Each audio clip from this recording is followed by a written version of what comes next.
So, I think it's important to talk about abortion. Why? Well, Roe v. Wade was overturned, and apparently nobody can stop talking about it now, because until we have those rights back in the hands of women and people who have wombs, we're gonna have to keep on talking about it. So if you think this conversation's old hat, then maybe get people their rights back. That would probably be a good idea. But there's a story that's been developing for the last couple days, and I was gonna cover it yesterday, but then something happened, so I couldn't cover it yesterday. But I'm happy that I didn't cover it yesterday, because now, well, some more developments have happened. Not good developments, though. We need to talk about a woman who had to have an abortion for a medical emergency, and then, well, Texas Supreme Court said that she couldn't have the abortion, even though there's a life-threatening medical emergency. So, let's go ahead and take a look at that. Late tonight, in a stunning but not shocking move, the Texas Supreme Court ruled against 31-year-old Kate Cox, who sued to get an emergency abortion because her fetus had developed a lethal condition and her health was at risk. In their ruling tonight, So, I have to remind everybody who's watching, the fetus has developed a condition that means it will not survive. That's not a person anymore. That's a corpse. And yet there are people who are freaking out about this in the Texas Supreme Court. They want her to be forced to carry a corpse to term. Yeah, Ravi's right. The Lone Star State isn't a nickname. It's a rating. It's a rating. Court said that difficulties in pregnancy, even serious ones, do not pose the heightened risk to the mother that the state's exceptions for a mother whose life is in danger encompasses, going against what Cox's doctor had recommended. Due to her underlying health conditions, every day... So I want you to imagine a dystopia. A dystopia is just called the United States. I want you to imagine the dystopia of living in the U.S., being told that legally you have protection in case of a medical emergency, and the person who is supposed to determine if something is a medical emergency is your doctor, and then when the doctor says, hey, yeetus the fetus, it's important, a politician can argue no. Because I'm sorry, I'm not going to argue, I'm not going to try to pretend that the people in the Supreme Court are anything but other differently flavored politicians. Everything with the United States Supreme Court has convinced me that they can be bought and sold the exact same way every other politician can be in this country. So, when a medical expert, a person whose job it is to know when to make a call, is saying, we need to get rid of the baby because it's fucking dead and it's not important to keep it in the mother anymore, at that point, the Texas Supreme Court, people who are not experts on this and who should be deferring to the expert opinion on this are going, we don't think so. We think we know better. That's the dystopia we live in. Just reminding everybody, just in case y'all forgot. Day, Cox remained pregnant, endangered her health and her ability to have another child, which she has said she wants. It's worth noting just who made that private health decision for her. The court is made up entirely of Republicans, including John Devine, who centered his 2012 election on his anti-abortion ideology, including boasting about getting arrested dozens of times for protesting abortion clinics. That's not something to be proud of. That's just kind of evidence you're a piece of shit. This just kind of evidence you're a piece of shit. One of his campaign ads spoke about the decision he and his wife made to continue a high-risk pregnancy that doctors said was likely to end in the deaths of both mother and child. According to the Texas Tribune, his wife Nubia survived the birth, but their daughter only lived for an hour. That was... Remember, these are the lives that Republicans think they're saving. They think these lives are worth saving, but they're not lives. They're not even alive. They're alive for a quarter of a second and then die. They are basically corpses. You know how, like, when you're poisoned to death and there is no antidote and you're just kind of waiting out the handful of minutes before death finally takes you in its sweet embrace?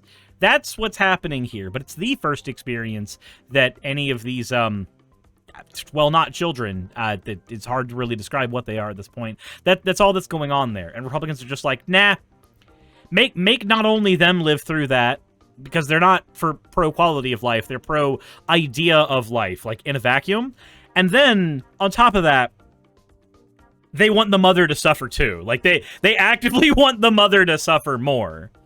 I think there are people who probably would have the opinion, well, actually, no, that's not what they want. No. Don't lie to yourself. Stop lying to yourself, please. When stuff like this comes out in the news, please, I beg of you to stop lying to yourself.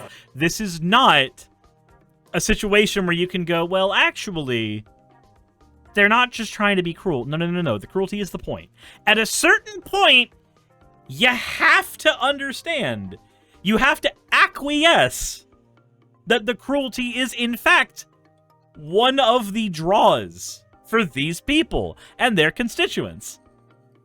It's very hard to convince me otherwise in situations like this. I understand that everyday Republicans who, gosh darn, they just don't know any better, maybe they vote for this type of cruelty without realizing what it is. But the actual politicians who advocate in their elections to get put on the Supreme Court here, that's what they are. They are monsters.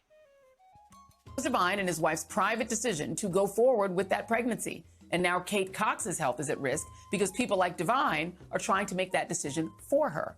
Cox's lawyers say she has left the state to get that abortion. Yeah, that's a thing she should be doing. That's a good thing. Leaving... Maybe also don't go back to Texas, because Texas is a piece of fucking shit. I wish that it could change. I sincerely hope it changes. Joining me now is Melissa Murray, professor of law at New York University and an MSNBC legal analyst. You know, even with Roe gone, Melissa, it is hard, I think, for me and for a lot of women to just get it in our heads and that women in the year of our Lord 2023 have to go to a court, then get overruled by the United States Supreme Court on our personal health care, even at risk of our lives. But just as a legal matter, how can it be that exceptions for supposedly the life of the mother do not cover a case in which a mother could die from sepsis from having dead fetal tissue inside of her? Well, Joy, this is all down to the chaotic and confused environment that's been left in the wake of Roe in many states. It is true that many of the most draconian abortion bans have provisions for exceptions in cases where a pregnancy would threaten the health of the woman or would result in a non-viable fetus. But there's a lot of gray area as to whether or not doctors can actually perform abortions in the judgment, their medical judgment, without risking legal or criminal liability. And so this is one of those situations. This is insane to me. The idea that we live in a country now where doctors have to face legal repercussions or the threat of legal repercussions for performing understood, safe medical procedures. That is wild to me. That we live in that timeline. But we do. Now, it's important to remember to everybody why we live in that timeline in the first place. Because some idiots voted for Trump. That's really what it is. The reason that we live in this world, the way it is right now, is because Roe was overturned. And Roe was overturned because Mitch McConnell was able to stonewall Obama in getting certain people into the Supreme Court. And then, instead of electing a Democrat in, we elected a Republican, which allowed Trump to get 3 more Republicans in. That's the problem. That's the actual reason why Roe was overturned. At the end of the day, it is entirely a politician thing.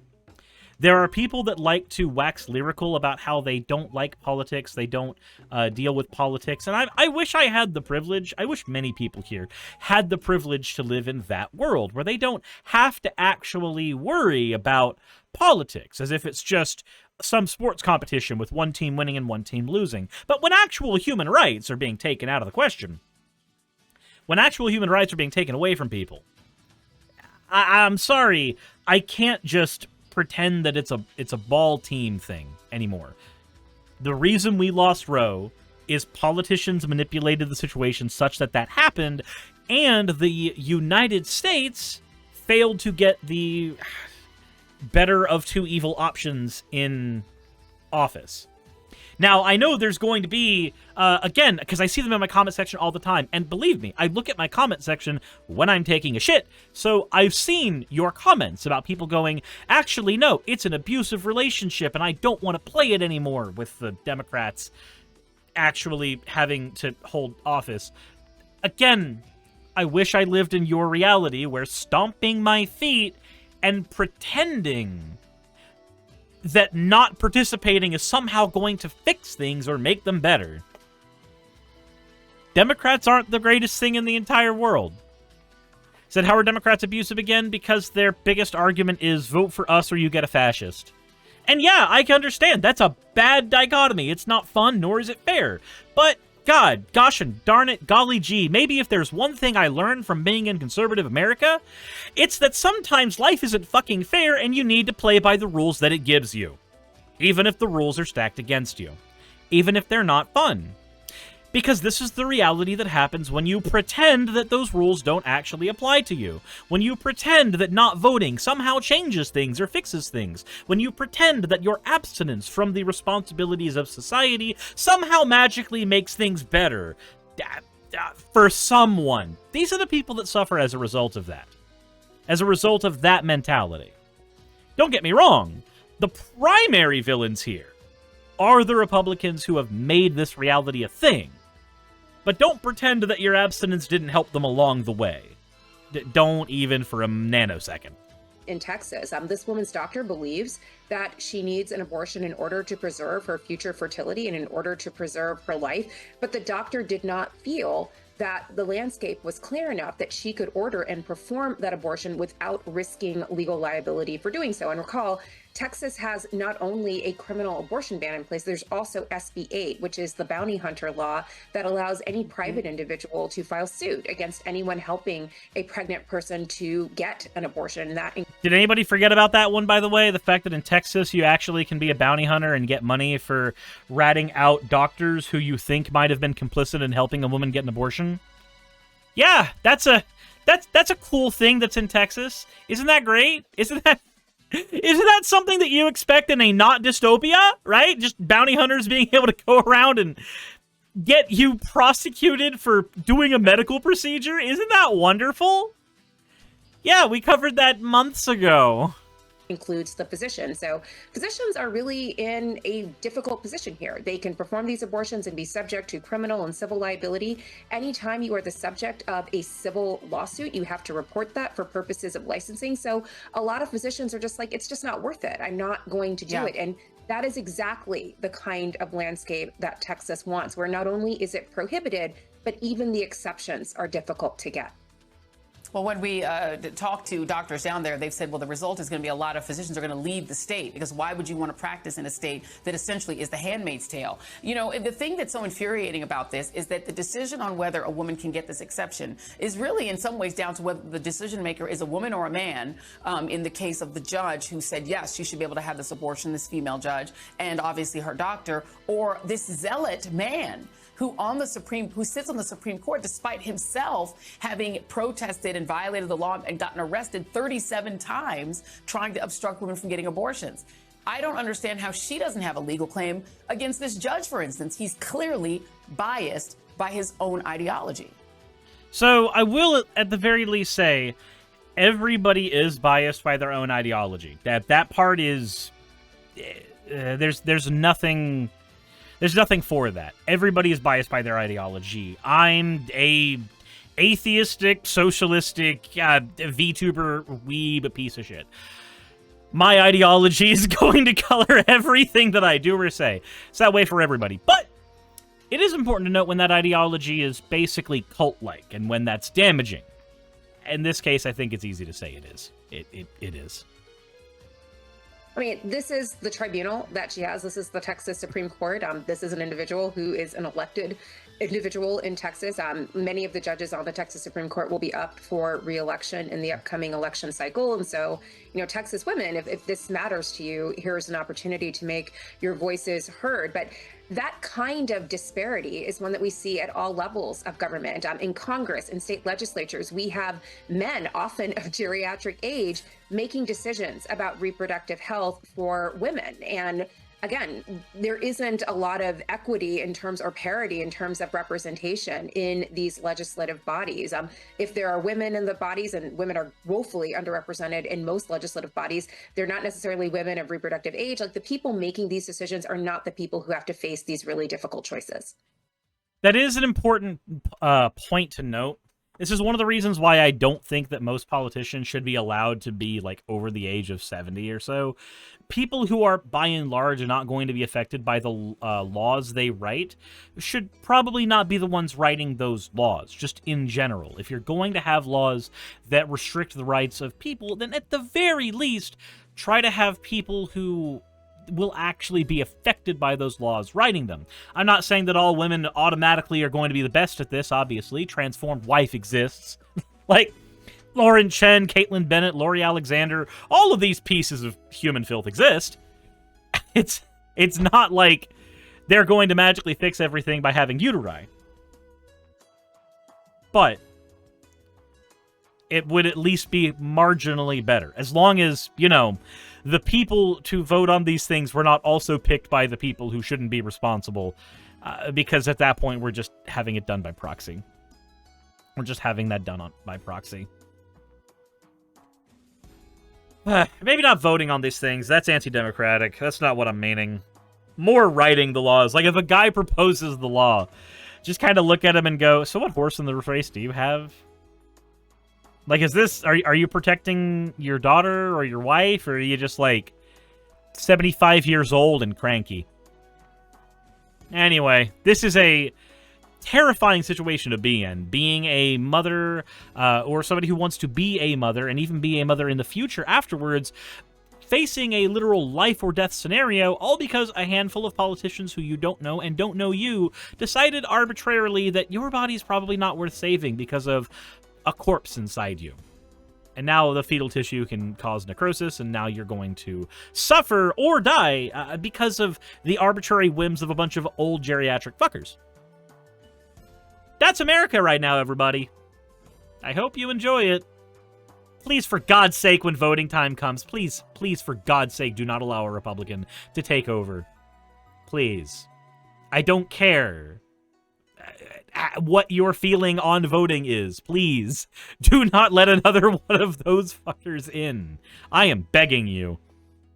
Insert end of video tagline here. That's literally all I've got. Hey, I just quickly want to give a thank you to all of my wonderful patrons who keep this show running. YouTube and Twitch are a pretty bumpy ride at the best of times, and the stability that Patreon provides me is worth more than I can say here. I'd also like to thank each and every one of my $20 and up patrons here, and they would be Red Joker, Britzkrieg, Cameron, Dren, Jemshin, Smiling DM, Poundini, Mabbity Babbity, Naomi, Isaac, Agamotto, Jordan, Ravi, Giuni, Kiratorian, Prisma, all of you, Sagitt, I'm not saying that part, and Starlight. And finally, thank you to everyone else.